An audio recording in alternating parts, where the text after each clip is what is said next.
మీ సంతాన కలను నిజం చేసుకునేందుకు ఈ రోజే 49 సంప్రదించండి. 9390501418. ఎన్ఆర్ఐ వాళ్ళు గూడా పెట్టుబడులు పెట్టలేని పరిస్థితులలో మన హైదరాబాద్ రియల్ ఎస్టేట్ రంగం ఉందంటారా? మనము అంటే చాలామంది కూడా తెలుగు ఎన్ఆర్ఐస్ కూడా ఎందుకు వెనకాడుతుంటే ప్రాజెక్ట్స్ అనేది ఇన్ టైంలో కంప్లీట్ కావట్లేదు. మనకేందంటే కొన్ని సర్వేస్ చెప్పినారు మేడం. ఏం చెప్పినారంటే నైట్ ఫ్రాంక్ ఇండియా అనే సర్వే చెప్పింది ఏందంటే 30% డిక్లైన్ ఇన్ రిజిస్ట్రేషన్. ఎందుకంటే 2024తో కంపేర్ చేసుకుంటే 2025లో 30% డిక్లైన్ ఉంది. ప్లస్ ఇంకోటి కూడా ఏంటంటే రూటర్ పోల్ ఆఫ్ ప్రాపర్టీస్ అని ఇంకో సర్వే ఏం చెప్పిందంటే high EMIs madam. High EMIs ఇంకోటి జాబ్ సెక్యూరిటీ లేకపోవడం వల్ల చాలామంది కూడా వెనక్కిపోతున్నారని చెప్పింది. ఇంకోటి చాలామంది కూడా ఏంటంటే వీటిని ఈ ప్రాజెక్ట్ కంప్లీట్ కావడం లేదు. ప్లస్ ఇంకొకటి మనం ఇంతకుముందు మాట్లాడుకుంటూ కూడా సిడ్నీలో నాకు ఇదే రేట్కు వస్తుంది, లేకుంటే మెల్బర్న్లో వస్తుంది, కాలిఫోర్నియాలో వస్తుంది, న్యూజెర్సీలో వస్తుంది అని కూడా ఎన్ఆర్ఐస్ థింక్ చేస్తున్నారు. ఎందుకంటే నా ఫ్రెండ్ కూడా ఒక అతను కూడా నేను ఈ 2007లో యూఎస్లో ఉన్నప్పుడు మేడం, అప్పుడు అక్కడ గ్రేట్ రిసెషన్ అక్కడ చాలా మంది మన తెలుగు వాళ్ళు ఏం చేశారంటే అప్పుడు అమెరికన్స్ అంటే ఇల్లు అమ్ముకొని ఈఎంఐలు కట్టలేక ఉన్నప్పుడు చాలా మంది కూడా తక్కువ రేటుకి వస్తున్నాయి. మన తెలుగు ఎన్ఆర్ఐస్ ఇల్లు కొన్న దాఖలాలు ఉన్నాయి. అండ్ రీసెంట్ టైమ్స్‌లో ఒక అమెరికాకి చెందిన రియల్ ఎస్టేట్ తను గూడా చెప్పింది ఏంటంటే, మాకు అక్కడే తక్కువ ఉన్నాయి. అంటే ఇక్కడతో పోలిస్తే హైదరాబాద్‌తో పోలిస్తే మాకు అక్కడే ఇంకా బాగుంది. ఇక్కడే ఇంకా హెవీ రేట్స్ ఉన్నాయి. ఇక్కడ బిజినెస్ చేయడం అంత ఈజీ కాదు అని చెప్పేసి తను చెప్పడం జరిగింది. అది వాస్తవం మేడం. ఎందుకంటే ఇప్పుడు క్రెడాయ్ కానీ వీళ్ళు ఏం చెప్తున్నారు, ఆఫ్ ద రికార్డ్ చెప్తున్నారు. ఏం చెప్తున్నారు అంటే చాలా వరకు కూడా అంటే మందగించింది, సేల్స్ మందగించినాయి, బయర్స్ ముందుకు రావట్లేదు. ఎందుకంటే ఎస్పెషల్ ఏంటంటే మేడం అంటే ఈ ఏఐ రీస్ట్రక్చరింగ్ ఎప్పుడైతే జరుగుతుందో చాలా మంది కూడా జాబ్స్ కోల్పోతున్నారు. ఇంకా ముందు కూడా చాలా భయంకరమైన లే ఆఫ్స్ మనం చూస్తాం, అందులో ఎటువంటి సందేహం లేదు. కాబట్టి ఏంటంటే వీటన్నిటికీ భయపడుతున్నారు. ఇప్పుడు ఈఎంఐలు ఏంటి మేడం, యాక్చువల్ ఈఎంఐలు ప్రతి మంత్ అదొక నిజంగా చెప్పాలంటే ఒక స్ట్రెస్ లాంటి చాలా మందికి కూడా. నేను ఇంతకుముందే చెప్పినట్టు కూడా చాలా మంది ఎంప్లాయీస్ కూడా ఇల్లు కొనుక్కొని మళ్ళీ దాన్ని అమ్మలేక సగం రేటుకు అమ్ముకున్న వ్యక్తులు కూడా ఉన్నారు మేడం. ఎందుకంటే ఇప్పుడు ఒకతనికి నా మిత్రుడే మేడం, యాక్చువల్ ఒక ఎగ్జాంపుల్ చెప్తాను నేను. దరిద్రానికి దారి రియల్ ఎస్టేట్ అని అన్న అతను ఒక మాట. ఎందుకన్నాడంటే అతను ఒక 4 లక్షల జీతం వచ్చేది అతనికి. 4 లక్షల జీతం వస్తే ఇల్లు కొన్నాడు, 1 లక్ష 1.5 ఈఎంఐ పెట్టుకున్నాడు. ఇంకో వేరే దగ్గర ఆఫర్ వస్తే కూడా అతను వెళ్ళలేదు. ఎందుకంటే నాకు సొంత ఇల్లు కదా, మళ్ళీ నేను ఇంకొక దగ్గరికి వెళ్తే అక్కడ ఇల్లు కొనుక్కోవాలి, మళ్ళీ ఇదంతా నాకు అని అతను కెరియర్ కూడా వదులుకున్నాడు. ఎందుకంటే ఇంకా అక్కడికి వెళ్తే ఎక్కువ జీతం వస్తుంది. కానీ ఇక్కడ ఉన్న తర్వాత ఏమైంది, సిచ్యువేషన్ మారిపోయింది. 6 నెలల్లో అతను జాబ్ పోయింది. అతను 1.5 లక్ష పైన ఈఎంఐలు కట్టాలి, స్కూల్ ఫీజెస్ కట్టాలి. ఇవన్నీ ఎట్లా కడతారు మేడం?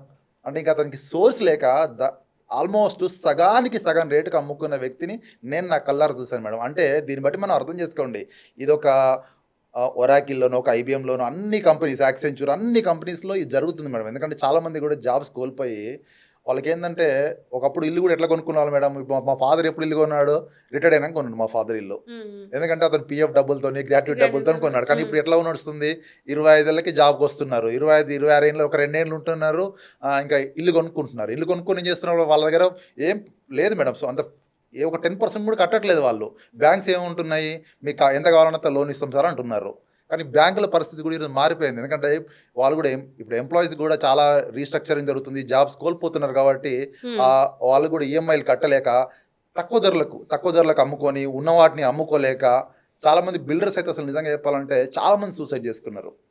ఎందుకంటే వాళ్ళకి మెయిన్ ఏంటంటే ఇంట్రెస్ట్ రేట్లు గిట్టుబాటు కానప్పుడు ఇంకా వాళ్ళు ఏమమ్ముకుంటారు మేడం, అమ్ముకోరు. ప్లస్ ఇంకొకటి ఏంటంటే హైదరాబాద్లో చాలా వరకు కూడా స్టాండర్డ్ అపార్ట్మెంట్స్ మేడం. కూకట్పల్లిని చూడండి, బాచిపల్లిని చూడండి, లేకుంటే ఉప్పల్ చూడండి, బోడుప్పల్ చూడండి, గట్కేసర్ చూడండి, కొంపల్లి సైడ్ చూడండి, ఎన్నో ఒక ఏరియాకి అతీతంగా మేడం.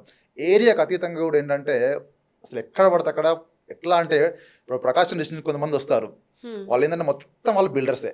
కొన్ని ఊర్లు ఉన్నాయి, మీకు తెలుసో తెలియదు కానీ కొన్ని ఊర్లు ఉన్నాయి మొత్తం బిల్డర్సే. వాళ్ళు వచ్చి మొత్తం ఇక్కడ అదే జీవనోపాధిగా గడుపుతూ ఉంటారు. నేను చాలామందిని అడిగాను, యాక్చువల్గా అడుగుతుంటే ఏమంటారంటే సార్ సేల్స్ లేవు, ఉన్న వాటికి రేట్ రావట్లేదు. ఇంకొకటి దానికి తోడు మాకు హైడ్రా మంచి స్కీమే, కానీ ఏంటంటే హైడ్రా వాళ్ళు ఏంటంటే చాలామంది ఏంటంటే ఒకప్పుడు లేక్యూలో కొనుక్కోవాలంటే భయం ఇప్పుడు. ఎందుకంటే ఏఎఫ్టీఎల్ జోన్లు ఉంటో ఎల్టీఎల్ జోన్లు ఉంటుందో లేకుంటే అన్ని కూడా ఏంటంటే జనాలు కూడా ఏంటంటే మనం చాలామంది ఇల్లు కూడా కూల్చేసి చూసాం కదా.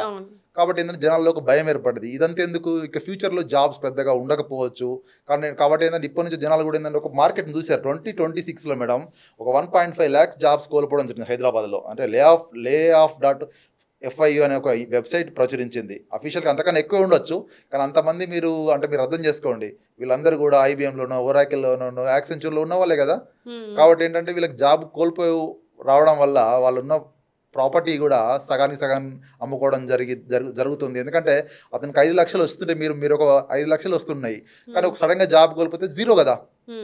ప్లస్ జాబ్స్ వచ్చే పరిస్థితి కనబడట్లేదు.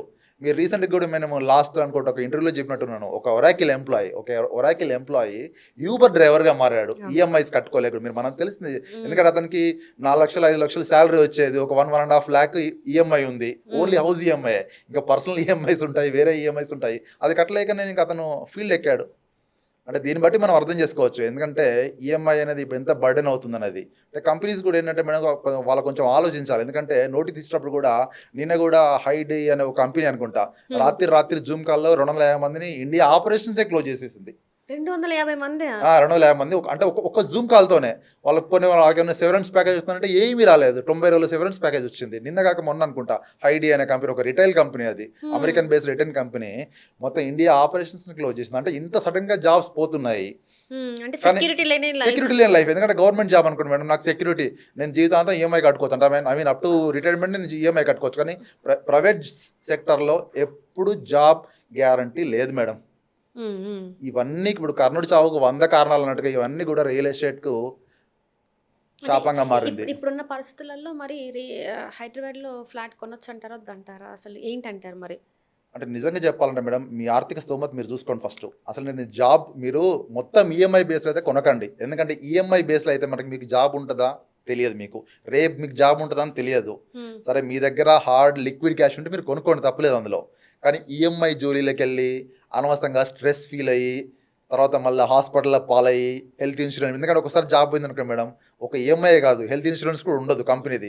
మళ్ళీ హెల్త్ ఇన్సూరెన్స్ తప్పకుండా తీసుకోవాలి. స్కూల్ ఫీజెస్ ఎట్లా కట్టాల్సిందే, లేకపోతే స్కూల్ వాళ్ళు రానివ్వరు. అంటే ఇట్లా ఎన్నో బర్డెన్స్ ఉంటాయి మీకు. అంటే మీరు అందరూ కూడా ఏంటంటే ఐటీ ఎంప్లాయీస్ కూడా, మీరు ఏ కంపెనీలో ఉన్నా, హైదరాబాద్లో ఉన్నా, బెంగళూరులో ఉన్నా, ఎక్కడున్నా, యూఎస్లో ఉన్నా కానీ మీరు ఏంటంటే మీకు జాబ్ గ్యారంటీ లేదు. మీకు జాబ్ గ్యారంటీ లేదు కాబట్టి మీరు డెఫినెట్గా ఈఎంఐల జోలికి మీరు వెళ్ళవద్దు. ఈఎంఐ ఆల్రెడీ ఎట్లా ఉంటుంది, ఇప్పుడు ఈఎంఐలు కట్టలేక చాలా ప్లాట్లు ఖాళీగా ఉన్నాయి. ఇప్పుడు నేను కడితే కదా మేడం, నేను ఈఎంఐ కడితే కదా బిల్డర్ నాకు హ్యాండ్ ఓవర్ చేసేది. నేను కట్టినప్పుడు అతను కూడా అతను ఓన్ మనీ పెట్టలేడు కదా, అతను కూడా ఏమంటాడు, నాకు ఎవరు కట్టట్లేదు సార్, అందుకని ప్రాజెక్ట్ సరైన టైంలో కంప్లీట్ చేయలేకపోతున్నా అని అంటారు. ఇప్పుడు మీరు చూసినట్టయితే దగ్గర స్టాండర్డ్ హై రైజ్ అపార్ట్మెంట్స్ ఫ్లోర్కి పెరుగుతున్నాయి. ఇప్పుడు ఈ మధ్యలో ఎందుకు కొత్త ఆఫర్లు పెట్టినారు సార్, ఆల్ ఇంక్లూజివ్, ఇంకేమొద్దు సార్, మీరు రిజిస్ట్రేషన్ సార్ రండి, అవసరమైతే మళ్ళీ కూర్చొని మాట్లాడుకుందాం అంటే ఆ స్థాయికి వచ్చినారంటే వాళ్ళకి సేల్స్ లేవు కదా మేడం. ఇంకొకటి ఏంటంటే ఇప్పుడు చాలా వాటికి కూడా రియల్ ఎస్టేట్ అంతా దుబాయ్లో అంత అన్సర్టనిటీ ఉంది మేడం. యాక్చువల్గా దుబాయ్లో కూడా అంటే దుబాయ్లో అంత అన్సర్టనిటీ ఉన్న దుబాయ్ రియల్ ఎస్టేట్ చాలా బాగుంది. అంటే చాలా మంది తెలుగు వాళ్ళు, చాలా మంది ఎన్ఆర్ఎస్, చాలా మంది అంటే హై సొసైటీ వాళ్ళు కూడా దుబాయ్లో కొనుక్కుంటున్నారు. ఎందుకంటే దుబాయ్లో ఇప్పుడు ఉన్న సిచ్యువేషన్లు వార్ సిచ్యువేషన్స్ ఉన్నాయి అక్కడంతా, పొలిటికల్ ఈక్వేషన్స్ ఇవన్నీ కూడా చూస్తే అక్కడ కొనుక్కుంటారు. అంటే హైదరాబాద్ మార్కెట్ అన్సర్టనిటీ వాళ్ళకి అర్థమైపోయింది. ఎందుకంటే మెయిన్ ఏంటంటే ఇప్పుడు మనం మాట్లాడుకుంటున్న చాలా కారణాలు ఉన్నాయి. ఒక కారణం కాదు, లే ఆఫ్స్ కారణమే, చాలా వరకు హై ప్రైసెస్ కారణమే, ఎన్నో కారణాలు ఉన్నాయి మేడం. ఇప్పుడు ఈ ఐటీ ఉద్యోగుల వల్లనే ఐటీ రంగానికి మీరు ఫ్యూయల్ అన్నారు, వాళ్ళ వల్లనే వాళ్ళంతా కొనడం వల్లనే ఈరోజు ఆ ప్రైజెస్ వచ్చినాయేమో అనుకోవచ్చు కదా మరి ఫ్లైట్స్కి. ఇప్పుడు ఎక్కడ లేని విధంగా ఈవెన్ కొంతమంది చెప్పేదాని ప్రకారం యుఎస్లో కూడా అంత ఛార్జెస్ ఉండవు, ఇక్కడ అంత ఛార్జెస్ ఉన్నాయంటే మెయిన్గా వాళ్ళకి వచ్చే శాలరీ బట్టి బిల్డర్స్ కూడా అంత ఛార్జ్ చేయడానికి కారణం అవ్వచ్చు కదా, కాదంటారా మేడం? ఎట్లా అంటే చెప్పండి, ఇప్పుడు 2013-14 నుంచి కూడా 22-23 వరకు కూడా బెలూన్ మార్కెట్ లాగా, అంటే ఎట్లా బెలూన్ మొత్తం ఉబ్బిపోయింది మేడం, పగిలిపోయింది ఈరోజు. ఎందుకంటే ఆ టైంలో కూడా ఐటీ బాగుంది, హైక్స్ వచ్చాయి వాళ్ళకి. ఇప్పుడు అకార్డింగ్ టు ద మార్కెటే వాళ్ళు కొనాలి మేడం. నాకు శాలరీ పెరిగినప్పుడే కదా నేను ఇంకో కొత్త ఇల్లు కొంటాను. ఇప్పుడు నాకు శాలరీ పెరగలేదు అనుకోండి, నేను కొత్త ఇల్లు కొనలేను, ఉన్నవాడికి ఈఎంఐ కట్టలేను. కాబట్టి ఏంటంటే ఆ టైంలో ఐటీ బాగుంది. కానీ మనకున్న geo political conditions, war conditions, ఒక ట్రంప్ టారిఫ్ ఎఫెక్ట్, ఇట్లా చాలా ఉన్నాయి మేడం. అంటే ఒక కారణమని కాదు, మనకున్న లోకల్ కండిషన్స్ ఇవన్నీ కూడా తోడ ఏంటంటే హైదరాబాద్ రియల్ ఎస్టేట్ మొత్తం ఎట్లా అయిపోయిందంటే ఇంకా ఈరోజు బతుకు దేవుడు అన్నట్టు వాళ్ళ పరిస్థితి తయారైంది. అంటే వాళ్ళు ఏదో పైకి గర్వంగా మాట్లాడుతున్నప్పుడు కూడా అఫీషియల్గా మాత్రం ఎవరు ఇన్ని ఖాళీ ఉన్నాయని చెప్పలేకపోయినా నా అంచనా ప్రకారం చాలా లక్షల్లో ఇల్లు ఖాళీ ఉన్నాయి మేడం. ఇప్పుడు నిజంగా చెప్పాలంటే అంటే మీ దగ్గర లిక్విడ్ క్యాష్ ఉంటే మీరు కొనుక్కోండి, ఎందుకంటే మీకు తక్కువకి వస్తుంది. ఎందుకంటే సగానికి అమ్మే వాళ్ళు కూడా ఉన్నారు. కానీ మీ దగ్గర లిక్విడ్ క్యాష్ లేకుండా ఈఎంఐలకు పోయి గొప్పలకు పోయి మీరు ఇల్లు కొన్నారంటే మీకు జాబ్ సెక్యూరిటీ మీకు లేదు. ఎందుకంటే రేపు ఉండొచ్చు, రేపు ఉండకపోవచ్చు. అది మీరు దృష్టిలో పెట్టుకోండి ఇప్పుడే. ఎందుకంటే ఒకసారి జాబ్ లేదంటే ఈఎంఐ గగనం మేడం. ఎందుకంటే ₹1,00,000 ఎక్కడి నుంచి కట్టలేరు. కట్టలేరు. స్కూల్ ఈ ఫీజు కట్టాలి, తర్వాత మళ్ళీ హెల్త్ ఇన్సూరెన్స్ కట్టాలి, అన్నీ కట్టాలి. మీ బతుకు తెరువు ఇవన్నీ చాలా కష్టంగా ఉంటుంది. అందుకే చాలామంది ఎంప్లాయీస్ కూడా జాబ్స్ పోయిన వాళ్ళు ఈఎంఐలు కట్టలేక ఇంకా బ్యాంక్ ఆక్షన్లో వేసిన వాళ్ళు ఉన్నారు. తర్వాత సగానికి సగం వచ్చిన రేటు సార్ ఎంతో గొప్ప దాని నుంచి బయటపడదామన్న సగానికి సగం అమ్ముకున్న వ్యక్తులు చాలా మంది మేడం. యాక్చువల్గా మనం ఒక ఏరియా కాదు మేడం, ఇది ఒక ఏరియాకే పరిమితం కాదు. ఈస్ట్లో చూసినట్టే కూడా మనకు గట్టేసరు, ఉప్పల్, తర్వాత ఈ ఏరియాలో చాలా మంది బిల్డర్ కూడా ఇండిపెండెంట్ హౌస్ కట్టి వాటిని అమ్ముకోలేక ఇంట్రెస్ట్లు కట్టలేక చాలా తక్కువగా అమ్ముకుంటున్నారు. ప్లస్ కొంతమంది బిల్డర్లు అయితే సూసైడ్లు కూడా చేసుకున్నారు, ఎందుకంటే అమ్మలేక అప్పులు ఎక్కువ అయ్యి. ఎన్నో ఇప్పుడు మనం ఒక బాచ్పల్లి ఏరియా చూసుకుంటాం, లేక నానగ్రామ్ కూడా చూసుకుంటాం. ఇది కొంచెం ఏందో ఐటీ సెక్టర్, ఇక్కడ ఎన్నో హైరైజ్ అపార్ట్మెంట్లు ఉన్నాయి, కానీ వాళ్ళకి కస్టమర్స్ లేరు. ఎందుకంటే ఖాళీ అపార్ట్మెంట్స్ మొత్తం ఖాళీ మేడం. మీరు చూస్తే ఇప్పుడు తెల్లాపూర్లో ఒకసారి చూసాను నేను. తెల్లాపూర్లో ఒక అపార్ట్మెంట్ అది ఆల్మోస్ట్ అంటే ఒక 50% అక్కడ ఆగిపోయింది వర్క్ అక్కడ. అంటే దాన్ని బట్టి మీరు అర్థం చేసుకోండి అక్కడ వర్క్ ఎందుకు ఆగిపోయింది మేడం. కస్టమర్స్ లేరు, కట్టేవాళ్ళు లేరు. ప్లస్ ఇంకోటి కూడా జనాలలో ఈ 1 yearలో 2 yearsలో చాలా మార్పు వచ్చింది మేడం ఐటీ ఎంప్లాయీస్లో కూడా. ఎందుకు మార్పు వచ్చిందంటే అసలు అంటే మనకి ఈ జాబ్ సెక్యూరిటీ లేదు. ఇంతకుముందు ఏమనుకునే వాళ్ళు అసలు ఐటీ అంటే చాలా గొప్పగా ఫీల్ అయ్యేవాళ్ళు, నాకు ఉంటుంది ఇంకా అసలు నేను కింగ్ అనుకునే వాళ్ళు. కానీ ఇప్పుడు ఏఐ రీస్ట్రక్చరింగ్ చాలా అంటే కంపెనీస్ కూడా చాలా వరకు ఎంప్లాయీస్ తగ్గించుకుంటున్నావు. Geopolitical conditions, company restructuring, AI restructuring, దానికి చాలా కారణాలు ఉన్నాయి. కాబట్టి ఏంటంటే మీరు చాలామంది ఏమనుకుంటున్నారంటే సరే నేను ఒక 1 year బ్యాకప్ పెట్టుకుంటాను, సరే 1 yearకి ఒక బ్యాకప్ పెట్టుకుంటాను, లేకుంటే 2 years బ్యాకప్ పెట్టుకుంటాను, అప్పుడు నేను ఆలోచిస్తాను అనే విధంగా కూడా చాలా మంది మారిపోయారు. అంటే ఇప్పుడు ఉన్న పరిస్థితులలో ఎప్పుడు లే ఆఫ్ అవుతుందో తెలియదు, అందులో మనం ఉన్నామో లేమో తెలియదు. సో వచ్చే శాలరీని కొంచెం పక్కకు పెడితే ఒకవేళ ఉద్యోగం పైన కూడా మనం బతకడానికి ఒక సోర్స్ ఉంటది కాబట్టి వీటి జోలికి వెళ్ళకూడదు అని చెప్పేసి డిసైడ్ అయిపోయారంట. సో ఈ డిసైడ్ అవ్వడం వల్లనే రియల్ ఎస్టేట్ రంగానికి గండి పడింది. అంటే గండి పడింది మేడం. ఇంకేమైంది, ఇప్పుడు ఫ్యూల్ అంతా ఆగిపోయింది. మనకు హర్ముజ్ నుంచి ఎట్లా వస్తుందో ఈ ఐటీ ఫ్యూల్ అంతా ఆగిపోయింది. ఇక్కడ ఆగిపోవడంతోనే ఇంకా రియల్ ఎస్టేట్ కు కష్టాలు తప్పట్లేదు. మరి ఏంటి సొల్యూషన్? ఇప్పుడు మరి రియల్ ఎస్టేట్ రంగం ఒకవేళ ముందుకు సాగాలి అంటే సొల్యూషన్ ఉంది మేడం, డెఫినెట్ గా ఉంది. మీరు ఎప్పుడైతే మనం బెలూన్ మార్కెట్ అనుకున్నామో రేట్స్ తగ్గించండి, సామాన్యునికి అందుబాటులో పెట్టండి. సామాన్యునికి రేట్స్ అందుబాటులో ఉన్నప్పుడు సామాన్యుడు ఒకవేళ సిటీలో ఇల్లు కొనుక్కోవాలంటే అసలు సామాన్యుడు కూడా కాదు మేడం, మిడిల్ క్లాస్ కూడా అందుబాటులో రేట్లు. అదే అంటున్నా. ఇప్పుడు సామాన్యుడు అంటే middle class, lower middle class. అసలు లోయర్ మిడిల్ క్లాస్ మనం మాట్లాడలేము. లోయర్ మిడిల్ క్లాస్ ఈ రోజు కొనేటట్టు లేదు. ఎందుకంటే ఒక ల్యాండ్ ఒక 100 గజాలు కొనాలంటే దగ్గర కోట్లు ప్లస్ మరి కన్స్ట్రక్షన్ మేడం, అది మళ్ళీ ఒక 1,50,00,000, ఇంటీరియర్ అది 20 అది 30 లక్షలు. అంటే ఇవన్నీ కలిసి 2 కోట్లు అవుతుంది. అంటే 100 గజాల ఇంటికి 2 కోట్లు అవుతున్నప్పుడు మిడిల్ క్లాస్ దీని గురించి ఆలోచించదు. అంటే మీరు ఆర్థికంగా ఉన్నట్టయితే మీరు కొనుక్కోండి. కాకపోతే ఏంటంటే నాకు మా బాబు జాబ్ చేస్తున్నాడు, మా జాబ్ ఐటీ ఎంప్లాయీ, వాడు కడతాలు వెయ్యమా అంటే అనవసరంగా వాడిని బాధ పెట్టొద్దు మీరు. ఎందుకంటే చాలా మంది కూడా ఆలోచించాలి పేరెంట్స్ మీరు. ఎందుకంటే ఏ కంపెనీలో ఏ శాశ్వతం జాబ్ ప్రైవేట్ సెక్టర్లో ఉండదు, అది జగమెరిగిన సత్యం. ఎందుకంటే ప్రైవేట్ సెక్టర్లో జాబ్ అనేది పర్మనెంట్గా ఎక్కడ ఉండదు. ఈవెన్ CEO కూడా జాబ్ సేఫ్టీ లేదు మేడం. చాలా మంది CEOs కూడా తీసేశారు. ఈవెన్ స్టీవ్ జాబ్స్ తీసేశారు యాపిల్లో, అంతే కదా, హీ వాజ్ ఫైర్డ్. ఆయన కూడా తీసేశారు, he started and he was fired.